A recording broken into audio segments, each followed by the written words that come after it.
پاکستان میں ویسے تو کافی تاریخی مقامات پائے جاتے ہیں، لیکن خوش قسمتی سے ان میں سے ایک ایسا بھی ہے جو شاید اپنے منفرد ثقافت اور تاریخ کے لحاظ سے انمول ہی نہیں بلکہ دنیا میں اس سے قدیم کوئی اور مثال یا مقام نہیں ملتا۔ آج سے ہزاروں سال قبل صوبہ سندھ کے شہر لاڑکانہ سے تقریباً 28 کلومیٹر دور دریائے سندھ کے کنارے دنیا کے سب سے پہلا قدیم شہر آباد تھا، جسے موہنجو دڑو کے نام سے پکارا جاتا ہے۔ موہنجو دڑو جس کی مانند موت کا ٹیلا ہے، جبکہ آج بھی اس شہر کو دنیا کا پہلا میٹروپولیٹن سٹی تصور کیا جاتا ہے، جس کی منصوبہ بندی اور انجینئرنگ کا کام دیکھ کر آج بھی لوگ حیران رہ جاتے ہیں۔ لہٰذا آج کی ویڈیو میں ہم دیکھیں گے کہ ہزاروں سال پہلے اس تہذیب کا ایجاد کردہ چیزیں، ٹیکنالوجی یا ڈیزائن کیسے آج کے جدید دور میں بھی راج کر رہی ہیں اور اس قدیم دور میں اس ٹیکنالوجی کا استعمال کیسے کیا جاتا تھا۔ WKTV میں ایک بار پھر سے خوش آمدید۔ جی ناظرین، موہنجو دڑو نامی یہ شہر مٹی کا ایک بڑے ٹیلے پر آباد کیا گیا تھا، اور بعض شواہد سے یہ بات بھی سامنے آئی ہے کہ اس زمانے میں یہاں کے باسیوں کا مذہب بھی بدھ مت تھا، اور موہن نامی ایک شخص جو کہ ایک شہر کو آباد کرنے میں پیش تھا، جس کے سبب اس شہر کا نام موہنجو دڑو پڑ گیا۔ اگر دنیا کی قدیم تہذیبوں کے بغیر مطالعہ کیا جائے تو بہت کم تہذیبیں ایسی ملیں گی جو باقاعدہ کسی منصوبہ بندی کے تحت وجود میں آئی ہوں گی، جبکہ موہنجو دڑو کو یہ اعزاز حاصل ہے کہ اس کی تعمیر باقاعدہ ایک منصوبہ بندی کے تحت عمل میں لائی گئی تھی۔ یہ قدیمی شہر ایک بڑی گلی سے نکلتا ہے اور دیگر تمام ظاہری گلیوں کو ایک دوسرے کے 90 درجے کے زاویے پر کاٹتے ہیں، جنہیں دیکھ کر ماہرین تعمیرات اور ماہرین اسے آثار قدیمہ کہتے ہیں۔ اس کی تعمیر اور طرز تعمیر کو دیکھ کر لگتا ہے کہ واقعی یہ شہر کسی منصوبہ بندی کے تحت بنایا گیا ہو، اور آج بھی گلیوں کو دیکھ کے تو صاف پتہ چلتا ہے کہ یہ ایک ترتیب اور زبردست منصوبہ بندی سے بنائے گئے ہوں گے، جبکہ ان گلیوں میں پکی اینٹوں سے بنے گھروں میں بیت الخلاء اور کنویں کے ذریعے صاف پانی کی سہولت بھی موجود تھی، اور مکانوں سے گندے پانی کے نکاس کے لیے زیر زمین نالیاں آج ہزاروں سال بعد بھی جوں کی توں موجود ہیں۔ جی ناظرین، یہ ہوا کہ اس شہر سے ملنے والی اشیاء مثلاً مہرے، مٹی کے برتن اور دیواروں پر لکھی گئی تحریروں کو آج تک نہیں پڑھا جا سکا، جس کی وجہ سے بہت سارے راز مٹی کے ساتھ دفن ہوتے نظر آ رہے ہیں، جبکہ بہت سارے بین الاقوامی کانفرنسز ہوئے جن میں دنیا کے نامور ماہرینوں نے شرکت کی،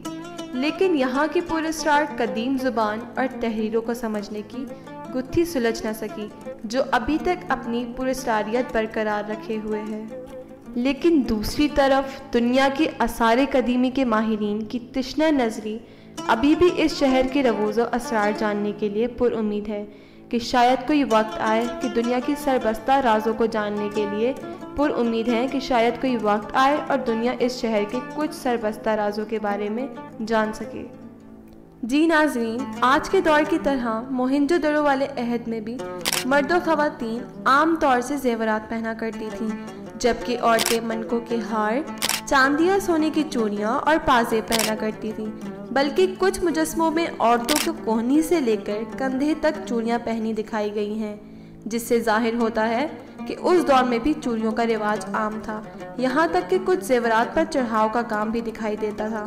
اس لیے یہ کہا جا سکتا ہے کہ اس دور میں بھی سونار ہوا کرتے تھے۔ موہنجو دڑو کے آثار سے ملنے والے زیورات سے پتہ چلتا ہے کہ قدیم سندھ کے باشندے عقیق یا سنگ سلیمانی، نیلم اور دیگر قسم کے قیمتی پتھر ہار کے منکوں کے زیورات میں جڑاؤ کے طور پر استعمال کیا کرتے تھے۔ اس کے ساتھ ساتھ یہاں سے کئی چرخے اور ان میں استعمال ہونے والے لوہے کی میخیں بھی ملی ہیں، جن میں سے سادہ اور کچھ قیمتی ہیں، جن کو دیکھ کے لگتا ہے کہ غریبوں اور امیروں کے گھروں میں بھی چرخہ کتنا استعمال کیا جاتا تھا۔ جبکہ اس علاقے سے ایک ٹھیلا چاندی کے ظروف جواہرات اور منکوں سے بھرا ہوا ملا ہے، جو انتہائی نفاست کے ساتھ کپڑے میں لپٹا ہوا تھا، جس میں دیسی روئی استعمال کی گئی ہے، اور اس سے یہ ظاہر ہوتا ہے کہ 5000 سال پہلے سندھ میں کپاس کی فصل ہوا کرتی تھی۔ اگر خوراک کی بات کی جائے تو موہنجو دڑو سے گندم اور جو کے دانے ملے ہیں، ٹیلوں کا ایک دانہ وہاں سے نہیں ملا، لیکن لگتا ہے وہاں ٹیلوں کی فصل بھی ہوا کرتی تھی، کیونکہ وید سے معلوم ہوتا ہے کہ اس قدیم دور میں پنجاب اور سندھ میں ٹیلوں اور جو کی فصلیں بہت ہی اچھی ہوا کرتی تھیں۔ اس وقت اناج پیسنے کے لیے جو چکیاں استعمال کی جاتی تھیں وہ آج کے دور سے خاصی مختلف تھیں، اور پہلے ان چکیوں کے نمونے بھی مختلف ہوا کرتے تھے، اور اسی قسم کی چکیاں موہنجو دڑو سے بڑی تعداد میں ملی ہیں۔